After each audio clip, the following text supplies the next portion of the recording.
is Thursday, March 7th. This is MS Office Hours. I am one of your hosts. My name is Heather Cox, and with me today are... Hey everyone, I'm Stephanie Stevens. Hello, I'm Victoria Dean. Hey, I'm Garrett. And one of our favorite things about MS Office Hours is and always will be the community that shows up here every week.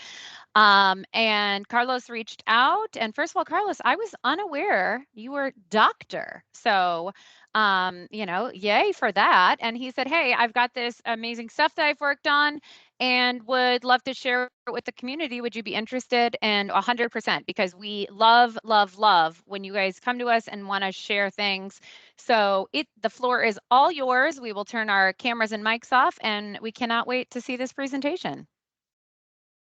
Well, don't sell it up too much. It puts me in an odd position. But I appreciate being here. I hope I'm coming through clear. So yeah, I've been a big proponent of the power of Power Automate and PowerApps and Power Platform in general at Texas State.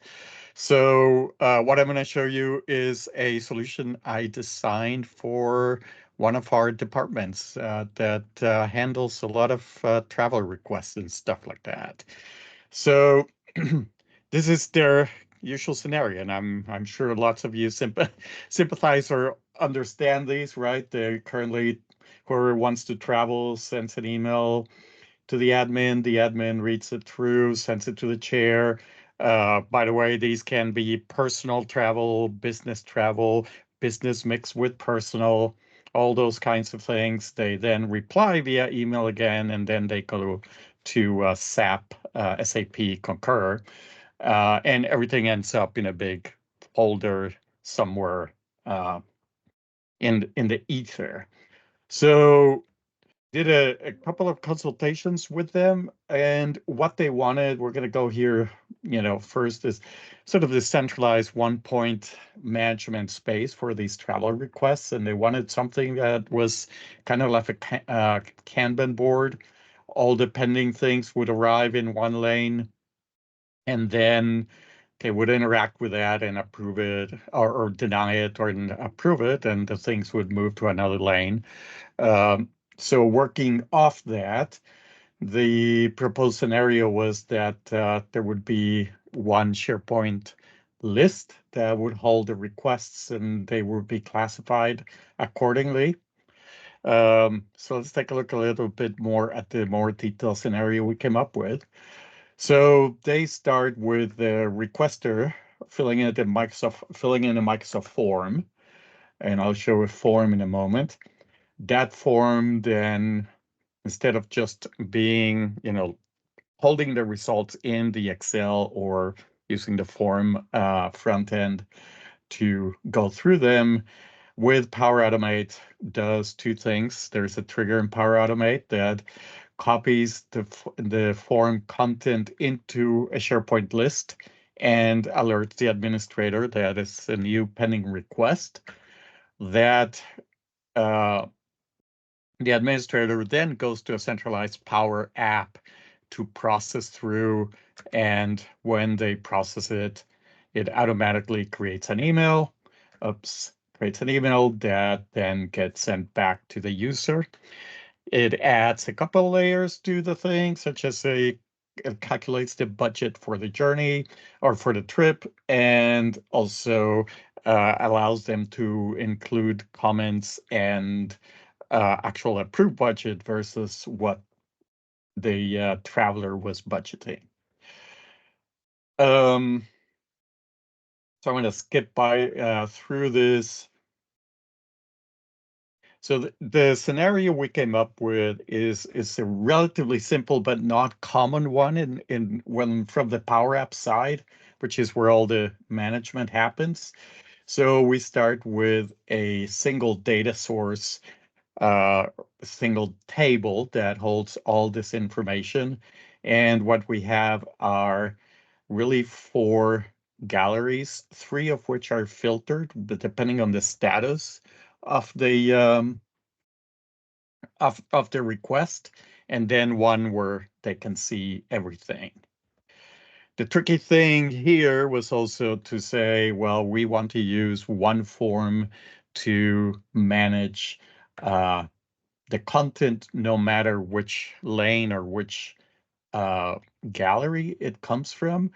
And in the current scenario, there is no way to tell a form to use more than one gallery.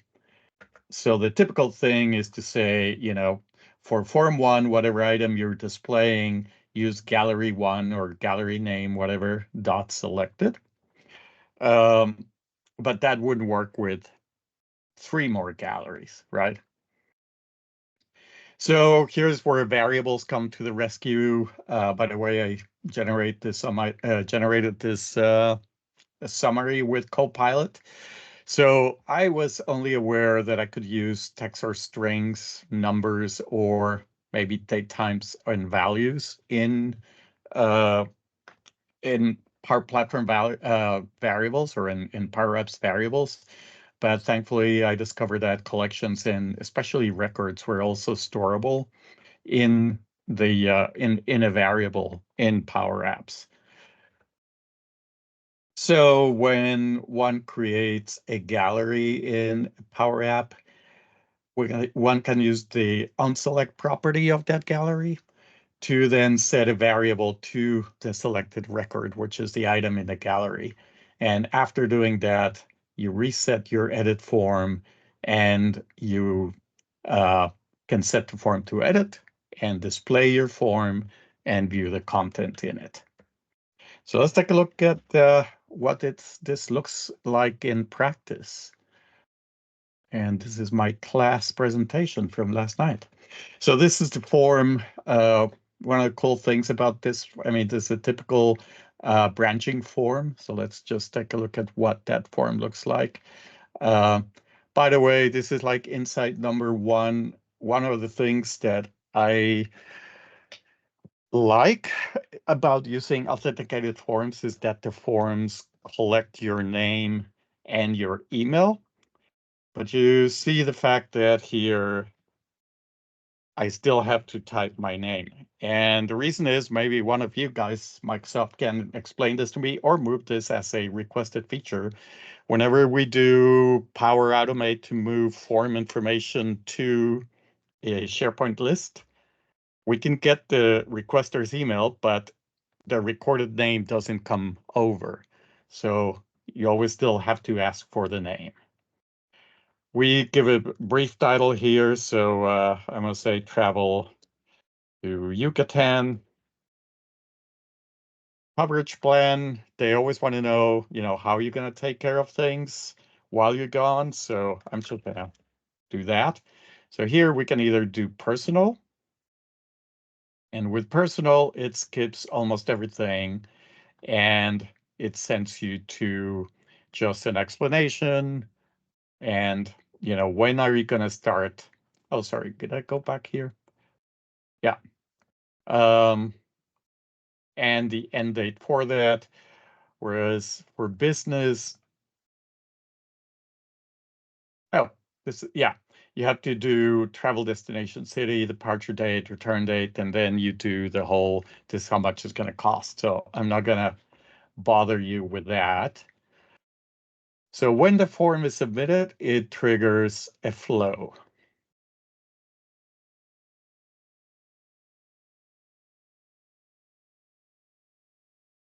So the flow is relatively simple after it loads, yada, yada.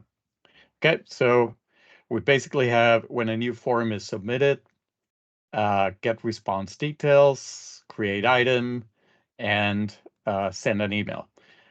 I'm gonna, because I have in it some of the site addresses and stuff like that, I'm gonna show this and that. So here's when you expand the thing. Form ID, that's another thing that we have run into. We create these as group forms so that they can have more than one manager. But then the drop down for the form IDs doesn't come through when they're group forms. So you have to go find the key to the actual form.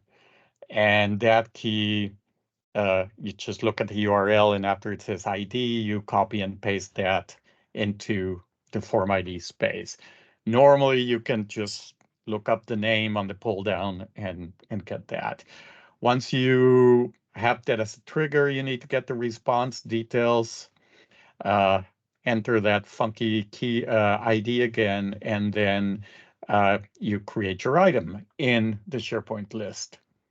Let's take a look at the SharePoint list. Is basically, oops. You give it the site address, the list name, and then you map your, in your list, you map the fields that came from the form, right? And then we've added a couple of more things. The form doesn't generate the status of approval, and no comments from the administration, and not the approved funding. So the approval status is set up in SharePoint on pending by default whenever a new item is created. So let's take a look at the whole thing at work. Once things arrive, this is the way in which the administrator sees it. So you can see these are all the pending requests sitting there right now. These are the approved, these are the denied ones. So these are all, and these are all the requests. So they wanted to be able to page through all the requests. But one of the things in building this that made it super easy was that you start here, then you create a copy of that and you add a filter to it, and then you say just filter this whole data set by current approval status denied. You make another copy here, you put the approval status to approved, and these are the pending ones. There's a conditional pin or icon here. Depending on approval status, it shows a pin, a check mark, or a thumbs down. So fortunately, we're not a Roman society, so you don't get to die when they deny your travel request. The other things that we look at are type of travel. So you have business travel versus personal business. So that's indicated there. And in our initial user testing, they wanted to have a title for the trip so they could easily identify through that. You can also search all the requests from one user. So you can see all the solicits here. If you need to ask questions from the traveler before you approve it, the little envelope here fires up an email to, with Outlook, just requesting further information. So let's take a look at how approval happens. So here, Jose Crow, this one is business travel. So you look at the form, and the form shows all that they requested. Here's the all their different costs. So I'm going to approve this one.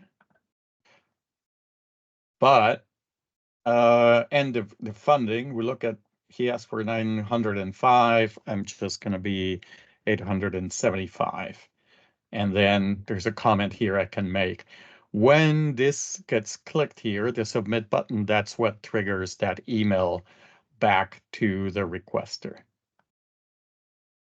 So you click on that, and you can see that Crow, where is he? Here.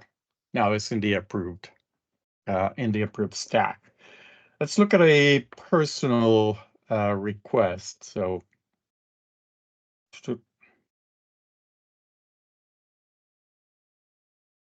yeah, here, Maria. So you look at this one here, and it's actually the same form as the other, as the one that's used for business, but the different data cards are made visible or invisible depending on the travel request types.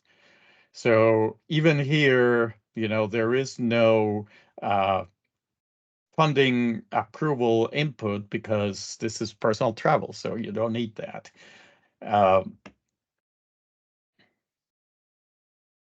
And I think that's pretty much it. I mean, the emphasis is that, what we're using is every time I click on this, maybe we can show that, right?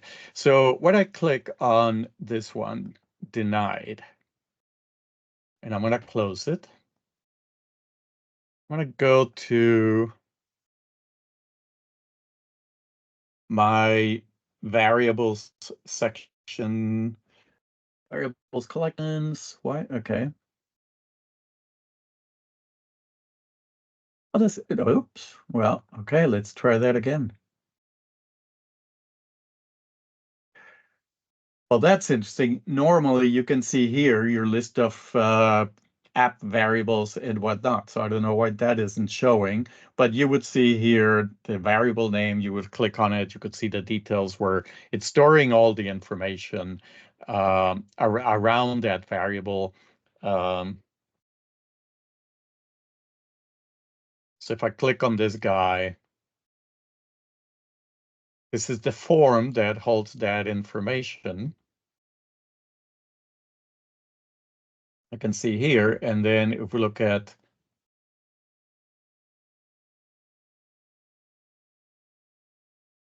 the item definition, I apologize, my internet has been suffering lately. We should see the variable name pop up here, but we're having slow movement today, it looks like. These are the demo gods working with us, I was right? going to say, Carlos, that's how life is. When you are demoing and trying to do something, immediately it decides not to cooperate with you. I'm So impressed yeah, that you I mean, made it this far, honestly, without the demo. so obviously here, the item would not be color white. There is something funky coming through, but this is one of the form properties, right? So the item specification of the form should read VAR, which is how I named the variable, selected record. And if we look here, let's see, we can look at the submit on select. Yeah, on select is also showing white. There is an if statement associated with the on select there where, if travel type is this or if denied or whatever. So there are different messages that you can tailor based on the status of, or based on the type of travel and based on the approval status. So if you get denied, they're not going to say approved budget is this because there is no budget to be approved. So just a series of playing with variables and playing with and playing with its statements, and that creates a very simple solution here. So if you have questions, I'm open for that. I believe sorry, can't get my mute apparently. I believe we have seen some in the chat. Would anybody want to come up? Chris, you asked a question. Would you like to ask? If not, I can read it. Chris said, would you be able to add in a feature that shows which requests that are unresolved, but you have reached out to via email?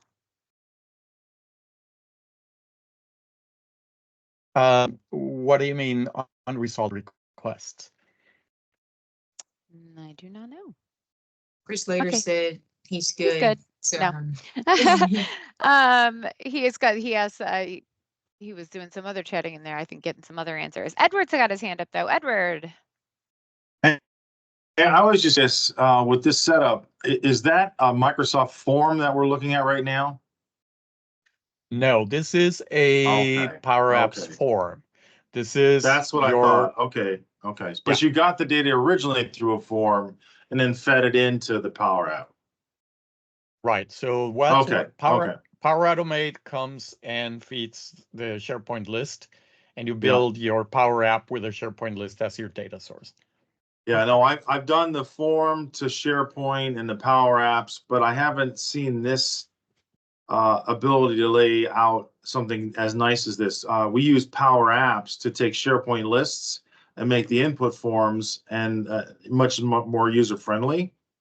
But not this user friendly, if that makes sense, because you've seen the regular SharePoint input, you Yeah. see the that kind of thing. So Yeah, in this case, we didn't want to get the faculty to because most of these are faculty and some of them are staff travelers. Get them to the Power Apps. This thing, Yeah.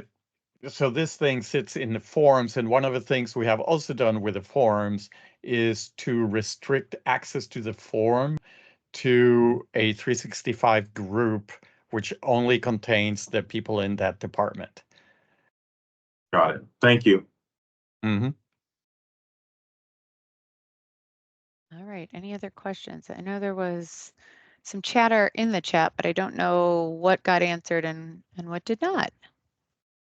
Anyone else want to come off of mute, just because I don't want to miss something, and I know that folks are doing a good job helping each other out here. Okay. Well, maybe not. So, Carlos, thank you. Oh, wait, hang on, one more, and then one more here, and then we'll go to Dwayne. Does this tie with SAP Concur? Oh, we wish, right? What this has done, yes, we would love to do that. I think SAP, there is a premium premium connector for SAP. I don't know the details of whether or not that SAP premium connector would tie with Concur inside of SAP. Since we don't in general license premium connectors, I cannot tell, but just having it in one spot and not have to sift through emails, it's really making a big difference for all of them. And there, I might have frozen. Okay, I think I'm back. I was gonna say also to that question, there is an SAP connector for Copilot Studio. So I know this is kind of taking this and expanding the scope a little bit, but if you have a need for that, you might want to explore that as well. Yeah. Appreciate that. We need to look into it. Currently, the way the sort of culture at the institution has been more of the small teams leveraging little solutions rather than the large enterprise teams, jumping on board with this. Yeah. No, that was for Jose's question in the chat. So I do not want to put, you already have a working product here, Carlos. So Dwayne, I think you had something. I am by no means a Power Platform expert, so kudos to you for building this. I just come offering something on the roadmap that I think is really interesting that would have helped me a lot. I'm going to drop a link in the chat to a blog and to a roadmap ID. But there is a in development roadmap item where they are building a forms interface directly to front end Microsoft lists, which would save a step, I think, and make it easier for faculty and staff that are trying to build out a workflow. They may not even need to dive into using Power Automate and Flow just to get data from a list or from a form into a list. It'll actually be built into the front end of the list. So I thought that was pretty cool. So I just wanted to share. I love it. Yeah. Anything we can do Power Automate, we have a higher volume of automations than we have of apps, but most people are just totally baffled by the Automate interface. And like I say, some unexplained things like it's very clear that the field that contains the name of the person submitting the form is already there because you can pull the data out in Excel. And you there is whatever brings these things together into into Power Automate. That's a glaring missing item there.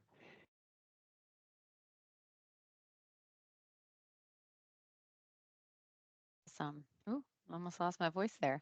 Well, so I will do the conclusion I had started, but then we had the last minute questions. So we are so appreciative of you coming on to share this. This is sometimes I believe this is way more powerful than when we share our own tools and products. What's happening in reality, I think, is one of the coolest parts. That's why I said the community is the reason that we all show up, and I so appreciate this. I'm going to try and get this recording up as soon as possible. And again, thank you, Carlos. Any other community members, whatever you're doing, if you'd like to share something that you are doing, at your district, your school, your institution, please reach out, email us, let us know. We would love to have additional community members present. So again, thank you, Carlos. I will end the recording and then I'm gonna kick everyone out because that's what I like to do. Okay, stop recording.